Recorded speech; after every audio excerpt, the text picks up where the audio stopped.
मोहतरम दोस्तों, हमारे चैनल को सब्सक्राइब कर लीजिए और घंटी के बटन को भी दबा दीजिए ताकि हम आपके लिए रोजाना अच्छी अच्छी वीडियोस लाते रहें। तीसरा सवाल क्या है? तो हजरत राबिया ने पूछा कि ये बताओ तीसरा सवाल कि जब कयामत के दिन जन्नतियों को नामे आमाल में जब नामे आमाल दाएं हाथ में दिया जाएगा और जहन्नमियों को बाएं हाथ में नामे आमाल दिया जाएगा, इसलिए कि बाएं हाथ में नामे आमाल दिया जाना ये जहन्नम में जाने की दलील होगी। दाएं हाथ में नामे आमाल दिए जाने का मतलब ये होगा कि ये जन्नती है। तो ए हसन ये बताओ कि मेरे दाएं हाथ में नामे आमाल दिया जाएगा बाएं हाथ का? ये भी अल्लाह जाने, अल्लाह का रसूल जाने। का चौथा सवाल क्या है? का चौथा सवाल ये है, फरिश्ते जब पुकारेंगे जन्नती जन्नत में चले जाओ, जहन्नमी जहन्नम में चले जाओ, तो मैं कौन सी टोली में होंगी, मैं कौन से गिरोह में होंगी, मैं कौन सी जमात में होंगी, मैं कौन से फरीक में होंगी? हजरत हसन कहते हैं इन सवालों का जवाब भी अल्लाह ही जानता है। कौन जन्नती टोली में है, कौन जहन्नमी टोली में है? हजरत हसन से हजरत राबिया ने कहा, ए हसन तुम तो महरम राज हो, तुम हकीकत को जानते हो, दो सवाल का जवाब जरा जल्दी दे दो। का सवाल क्या है? तो हजरत राबिया ने पूछा ये बताओ कि अक्ल के कितने दर्जे हैं? सुभान अल्लाह। अक्ल के कितने हिस्से हैं? अक्ल की किस्म कितनी है? तो हजरत हसन ने कहा अक्ल के 10 हिस्से हैं। सुभान अल्लाह कह दो। कितने हैं? 10।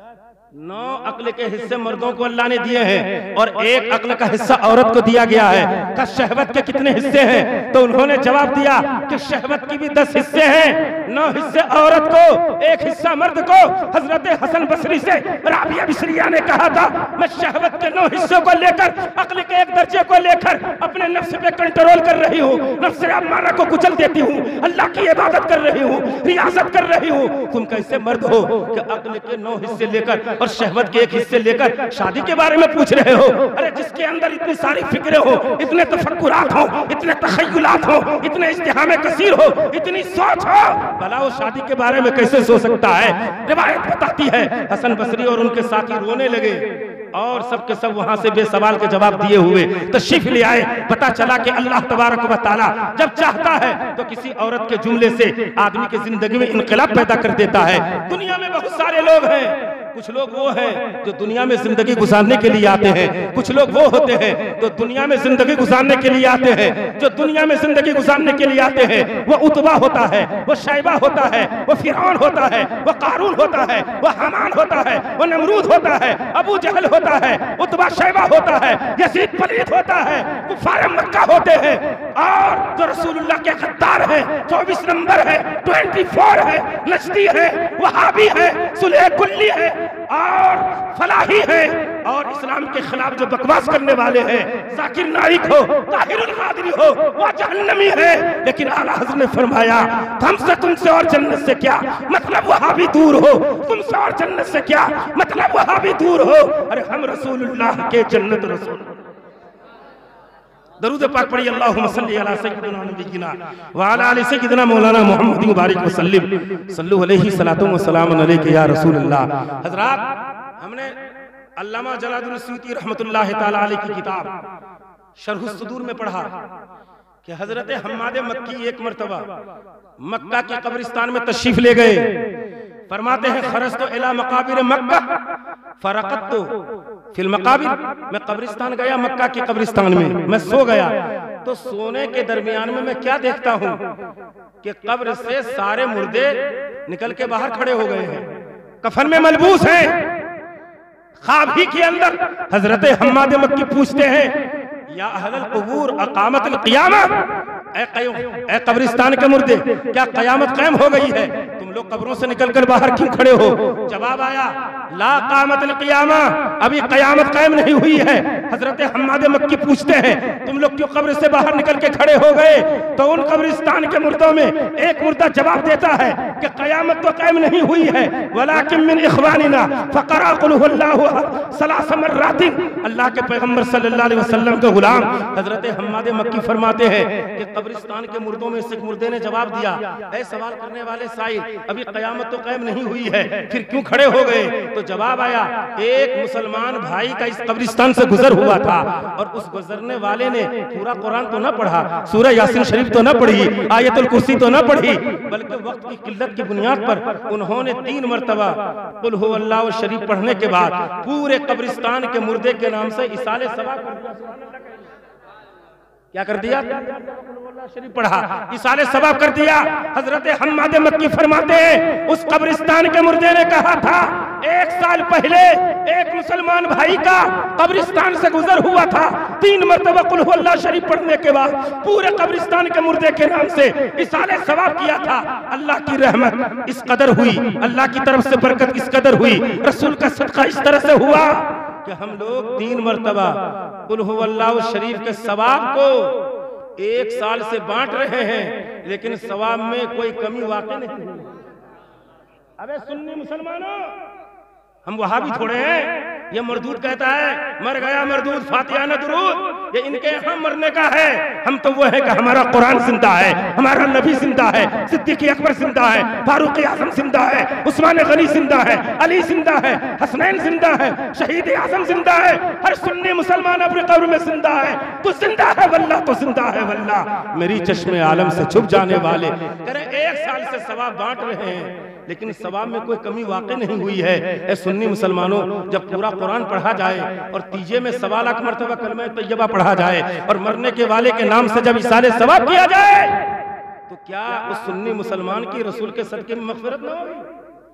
तो सुन्नी करते क्या है? कलमा ही तो पढ़ते हैं या चना पढ़ते हैं। और ये खबीस कहते हैं तीजा हराम, तो तीजा हराम तो चना भी हराम होगा। अबे गधे, टिकिया क्यों बनाता है फिर चने की दाल की? खिचड़ी क्यों बनाता है? कती से साबित है वो काफिर। और अगर कलमा का पढ़ना हराम है तो मुसलमान कैसे होगा? कलमा का पढ़ना हराम होगा। अबे मरदूद, क्या उस रमैन थोड़े पढ़ी जाती है मस्जिद में? कलमा तो पढ़ा जाता है, तीजा में यही तो पढ़ा जाता है, जिक्र अस्कार ही तो होते हैं। उसको हराम कह रहा है।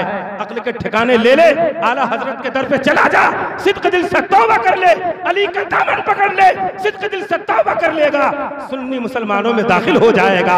तेरा हश्र हामान और कारून के साथ नहीं होगा। अगर सिद्क दिल से तौबा कर लेगा गुस्ताखी से, तो आला हजरत के झंडे के अंदर, वारिस पिया के झंडे के अंदर, मखदूम सिमना के झंडे के अंदर आ जाओगे। वो फरमाएंगे आओ मुरीदो आओ और मेरे साथ जन्नत में दाखिल। एक बात और कहूं फिर बात खत्म हो रही है, बात जरूरी है। एक शख्स वो था, उसने ख्वाब देखा, और ख्वाब में क्या देखा कि हम अर्श आजम को कंधे पे उठाए। हाँ, नमाज पढ़ लेंगे 2-4 टाइम सुनेगा, आलिम से बढ़ गए। अबे बेवकूफ आदमी, ऐसे आलिम से बढ़ जाओगे? अगर आलिम बामल है, याद रखना, गौर से सुनना, अगर आलिम बामल है 10 साल मदरसा में रोटी नहीं तोड़ता है, रातों दिन अल्लाह और रसूल के तज़किरे में जिंदगी गुजारता है, 10-10 किताबें याद करता है, मगजमारी करता है 10 साल में हाई स्कूल करके नौकरी भी ले सकता है। लेकिन उसने 10 साल पढ़ा, तुमने 2-4 के वक्त की नमाज पढ़ ली, दाढ़ी रख ली, अल्लामा बन गए, बड़े मुत्तकी परहेजगार, आप ही तो जाहिद। सुन ले, अगर जाहिल है, इबादत कर रहा है, इबादत पे नाज कर, इबादत पे नाज मत कर, फख्र मत कर, इसलिए कि जाहिल आबिद अगर रात भर इबादत करे, सजदा पे सजदा करे, रुकू पे रुकू करे, नमाज पे नमाज पढ़े, कुरान की तिलावत पे कुरान की तिलावत करे, लेकिन अगर कोई आलिम बामल अगर सो रहा है, तो उस आलिम बामल का सोना उस आबिद की इबादत से कई दर्जा बेहतर है। गौर से निकाल देना कान से। 2-4 की नमाज पढ़ लिया, अल्लामा बन गए। आता जाता कुछ नहीं, नाम मोहम्मद फाजिल। सुनो, उसने ख्वाब देखा कि मैं अपने कंधे पर अर्श आजम को उठा रहा हूँ। किसको उठा रहा हूँ? अर्श आजम को। अब जो नया आदमी अर्श आजम को देखा, सोचा अर्श आजम को उठा लिया हम ये। अब सबसे अथू नथू खैरू झोला छाप, निमुल्ला खतरे ईमान, निम हकीम खतरे जान, उसको ढूंढना शुरू कर दिया। जो मिले हजरत, मैंने ये ख्वाब देखा है, हमने ये ख्वाब देखा है। ख्वाब देखा तो क्या करेगा? उठाएगा अर्श आजम को? क्या अर्श आजम जाना आसान थोड़े, 7,000 बरस चाहिए कम से कम जाने के, और अगर जोड़ोगे तो 1,40,000 साल चाहिए उसके लिए।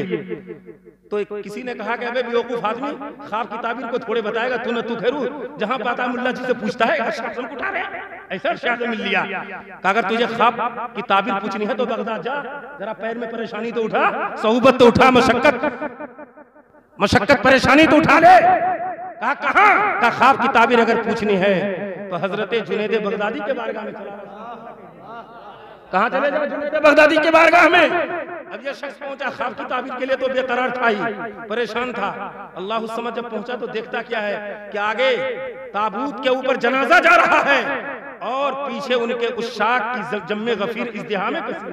बहुत देर के बाद तुम्हारा दिल नर्म हुआ है, सुभान अल्लाह सुभान अल्लाह।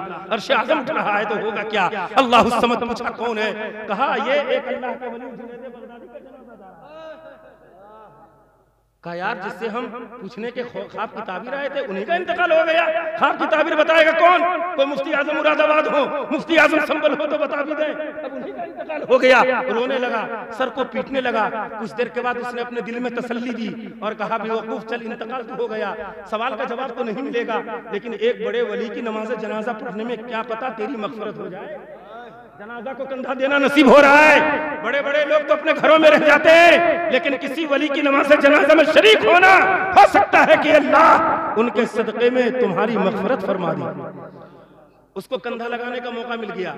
जब कंधा लगाया तो आवाज आई हजरत जुनैद बगदादी के जनाजे से, सुभान अल्लाह। और ये 24 नंबर खटमल 24 मारे तो झापड़ लाहौर का चौराहा बना दूं। अबे खबीस नबी को मुर्दा कह रहा है, छोटा मुंह बड़ी बात, इतना झापड़ लगाऊंगा जहन्नम में पहुंच जाएगा। ये कोई नबी नहीं है, कोई सहाबी नहीं है, एक तो नबी के इतना गुलाम। वो ताबूत पर अपनी जबान को जुम्बिश दे रहे हैं और अपने सवाल करने वाले के सवाल को जवाब दे रहे हैं। तो छोड़ रहा हूं पीछा यार।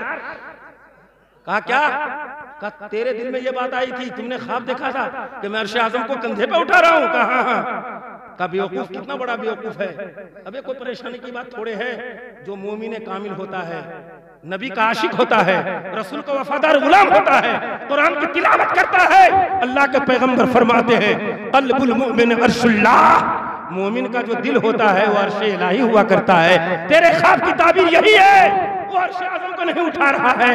अरे मोमिन जो इंतकाल हुआ उसी के जनाजे को कंधा दे रहा है। तेरी ख्वाब की ताबीर हो गई। पता चला कि अल्लाह के वली वो हैं जब दुनिया में रहते हैं तब भी सवालों का जवाब देते हैं, गुत्थियों को सुलझाते हैं, अनहल सवाल के हल करते हुए नजर आते हैं, गुंजलक सवालात को हल करते हैं। और जब कब्र में जाते हैं तो अल्लाह ताला की जानिब से उन्हें हुक्म मिलता है, वहां भी वो साइलिन के सवाल का जवाब देते हुए नजर आते हैं। अल्लाह तबारक व तआला की बारगाह में दुआ है, अल्लाह हमें और आपको कहने ज़्यादा अमल की तौफीक अता फरमाए। और हाफिज अंसार साहब एक बेहतरीन हाफिज कुरान भी हैं। मैदान महशर के अंदर कुछ लोगों के सामने पहाड़ की तरह नेकी आएंगी तो शख्स खुश होगा, भाई पहाड़ की तरह नेकी कहां से आ गई यार, हमने तो कभी सदका नहीं किया, खैरात नहीं किया। तो फरिश्ते कहेंगे अरे तू जो अपने बेचे को हाफिज कुरान छोड़ के आया था, हकाली कारी कुरान बना के आया था, उसी की पढ़ने की नेकी यहाँ जो पहाड़ों के बराबर नजर आ रही है। तो जो एक आदमी की आम नेकी का आलम यह है तो हाफिज कुरान है। और इनके कितने शागिर्द हैं, सब खूब नाच पढ़ रहे थे, खूब नारा लगा रहे थे मसलक के आला हज़रत नारे हैदरी। उन सबों का सवाब इनको और इनके जरिए से इनके वालिद मोहतरम को मिलेगा। और मेरा यकीन कामिल है, मेरा विजदान कहता है, मेरी तफक्कुर और कुव्वत मुतखय्यला कहती है कि हाफिज अंसार साहब के वालिद मोहतरम की जरूर अल्लाह मग़फ़िरत फरमा देगा। अल्लाह ताला उनको दारैन की सादतों से माला माल फरमाए, कब्र को बुके नूर फरमाए, कहने में सुनने में सबक़त लिसानी में अगर किसी तरह की गलती से माफ फरमाए। अस्तग़फिरुल्लाह रब्बी मिन कुल्लि ज़ंबिन व अतूबु इलैहि, ला इलाहा इल्लल्लाहु मुहम्मदुर रसूलुल्लाह व मा तौफ़ीक़ी इल्ला बिल्लाह। अस्सलामु अलैकुम व रहमतुल्लाह।